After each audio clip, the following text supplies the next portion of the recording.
Hello, నమస్తే. Welcome to Noble Minds YouTube channel. So previous వీడియోలో group 2కి పరీక్ష విధానం ఎలా ఉంటుంది, ఏ బుక్స్ రెఫర్ చేయాలి అనే ఒక వీడియో నేను చేయడం జరిగింది. ఆ వీడియోలో మంచిగా రెస్పాన్స్ రావడం జరిగింది, కామెంట్స్ కూడా ఇవ్వడం జరిగింది. తర్వాత ఎంతోమంది కాల్ చేసి ఈ బుక్స్ ఎక్కడ దొరుకుతాయి, ఎలా వీటిని పర్చేజ్ చేయాలి, మేము ప్రిపరేషన్ స్టార్ట్ చేస్తున్నామని చాలామంది కాల్ చేసి అడగడం జరిగింది. దానివల్ల వారు కూడా గ్రూప్ 2 ఎలా చదవాలనేది తెలుసుకోవడం జరిగింది. కాబట్టి ఆ రెస్పాన్స్తో నేను ఇంకొక వీడియో చేయడానికి ఇప్పుడు ముందుకు రావడం జరిగింది. ఈరోజు ఈ వీడియోలో ఏపీ శాశ్వత రాజధానిగా అమరావతిని పార్లమెంటుకు ఆమోదించడం జరిగింది.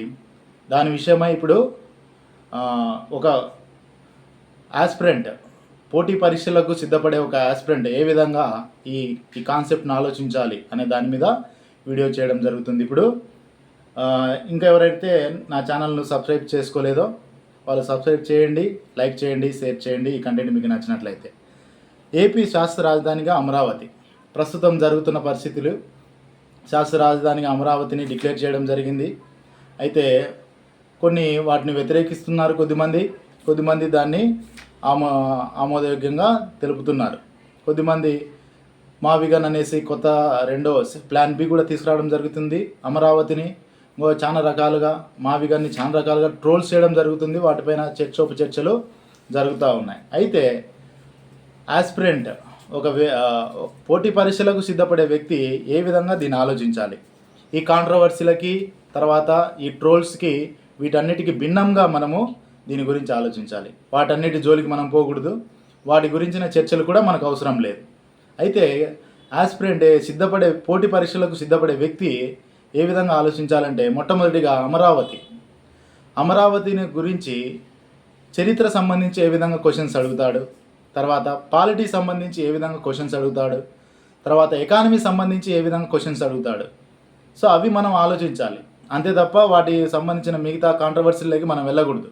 అమరావతి ఉంటే బాగుంటుందా, లేకుంటే బాగుంటుందా, వేరేది ఏమున్నాయి, అవన్నీ కాదు. కానీ మనకి కాంపిటేటివ్ ఎగ్జామ్లో మనకు అవసరమైన మటుకు మనం తీసుకోవాలి.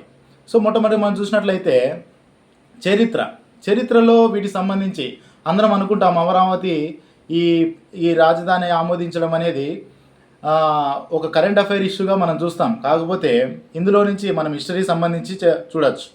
మొట్టమొదటిగా అమరావతికి చాలా చరిత్ర ఉంది. ఏపీలో అమరావతికి చాలా చరిత్ర ఉందన్నమాట. కృష్ణానది ఒడ్డున అమరావతి అనే ఒక చారిత్రక నగరం, కృష్ణానది ఒడ్డున. సో ఇది ప్రాచీన బౌద్ధ క్షేత్రంగాను, శాతవాహనుల కాలంలో దాదాపుగా రాజధానిగాను చాలా వర్ధిల్లింది అమరావతి. సో ఈ విధంగా బౌద్ధులకు సంబంధించి ఇక్కడ ఒక పవిత్రమైన బౌద్ధులకు సంబంధించి కాలచక్రం అనే తంత్రాన్ని బుద్ధుడు బోధించాడనే ఒకటి ఉంది ఇక్కడ. వాటికి సంబంధించి చాలామంది టూరిస్టులు ఇక్కడికి రావడం జరుగుతూ ఉంది.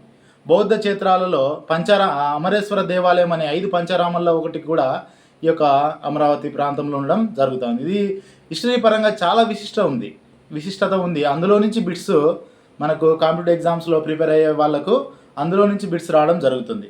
కాబట్టి ఆ వేలో మనం ఆలోచించాలి. అమరావతి సంబంధించి ఈ రాజధాని ఎవరికి శాతవాహనుల కాలంలో రాజధానిగా ఉండేది ఒకటి. తర్వాత బౌద్ధులకు ఇది ఒక బౌద్ధులకు ఒక టూరిస్ట్ ప్లేస్ కూడా ఉండేది.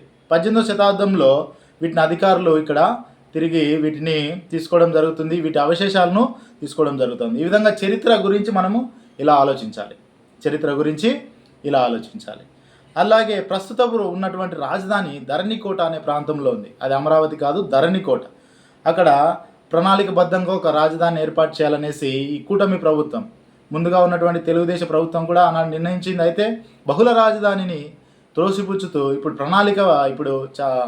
చట్టబద్ధంగా రాజధానిని తీసుకురావడం జరుగుతుంది. అలాగే పాలిటీ, ఏ ఆర్టికల్ ద్వారా మనము రాజధాని నిర్మించుకోవాలి, ఏ ఆర్టికల్ ద్వారా వేరే రాష్ట్రాలు ఏర్పడడానికి ఛాన్స్ ఉంటుంది అనేది మనం పాలిటీ విషయంలో చర్చించాలి. ఆర్టికల్ 2, ఆర్టికల్ 3 ప్రకారం మనము ఈ రాజధానులు కొత్తగా రాష్ట్రాలు ఏర్పడము, దాని తర్వాత రాజధానులను ఏర్పాటు చేసుకోవడం అనేది ఆర్టికల్ 3, ఆర్టికల్ 4 ప్రకారం నియంత్రించబడుతూ ఉంది. సో కాబట్టి 1956 రాష్ట్రాల పునర్వ్యవస్థీకరణ చట్టాల ప్రకారము అనేక రాష్ట్రాలు రాజధానులు ఏర్పరచుకున్నాయి. అయితే వీటికి రాష్ట్రంలో ఆమోదించబడాలి, తర్వాత దాన్ని పార్లమెంటు కూడా ఆమోదించాలి. ఈ విధంగా చట్టబద్ధత కలిగినటువంటి అధికారుల కింద మనము పాలిటీ బిట్స్ మనం చూసుకోవాలి. ఈ విధంగా పాలిటీలో ఆ వేలో క్వశ్చన్స్ అడుగుతాడనేసి ఆస్పిరెంట్ గ్రహించాలి. ఈ విధంగా పాలిటీలో కూడా మనము ఈ అమరావతి రాజధానికి సంబంధించి క్వశ్చన్స్ మనం ఎక్స్పెక్ట్ చేయొచ్చు. అలాగే ఎకానమీ సంబంధించి రాష్ట్ర రాజధానులకు మౌలిక సదుపాయాలు, యంత్రాలు, కర్మాగారాలు వంటి భౌతిక ఆస్తులకు అవసరమైన మూలధన సృష్టికి కేంద్రాలు సహకరించాలి. దీని ద్వారా జీడిపి కూడా పెరుగుతుంది. ఇక్కడ ఎకానమీ పరంగా చూస్తే వాటికి రహదారులు, భవనాలు, మౌలిక సదుపాయాలకు పెట్టుబడుల గురించి ఇది ఎకానమీ పాయింట్ ఆఫ్ వ్యూలో ఆలోచించాలి. ఈ విధంగా కరెంట్ అఫైర్ ఒకటే కాకుండా పాలిటీ సంబంధించి ఉంటుంది, చరిత్ర సంబంధించి ఉంటుంది, తర్వాత వాటికి సంబంధించి ఎకానమీ సంబంధించి జీడిపి వృద్ధి రేటు వీటికి సంబంధించి కూడా ఉంటుంది. సో ఈ విధంగా ఒక ఆస్పిరెంట్ ఆలోచించాలి. అంతే తప్ప ఈ కాంట్రవర్సీలకు, ట్రోల్స్కు వాటి జోలికి వెళ్ళకూడదు. అవన్నీ జరుగుతూ ఉంటాయి. సో మనము ఈ విధానంలో ఆలోచించి బిట్స్ రెడీ చేసుకోవాలి. ఆ విధంగా నోట్స్ ప్రిపేర్ చేసుకున్నట్లయితే మీకు ఈ టాపిక్ మీద మంచి పట్టు మీరు సంపాదించుకోవచ్చు. ఇది మీరు తెలుసుకోవాల్సింది. కాబట్టి ఎవరికైతే ఈ కంటెంట్ నచ్చినట్లయితే లైక్ చేయండి, సబ్స్క్రైబ్ చేయండి, షేర్ చేయండి. మరి ఒక మంచి కంటెంట్తో మీ ముందుకు వస్తాను. Until then bye, see you, నమస్తే.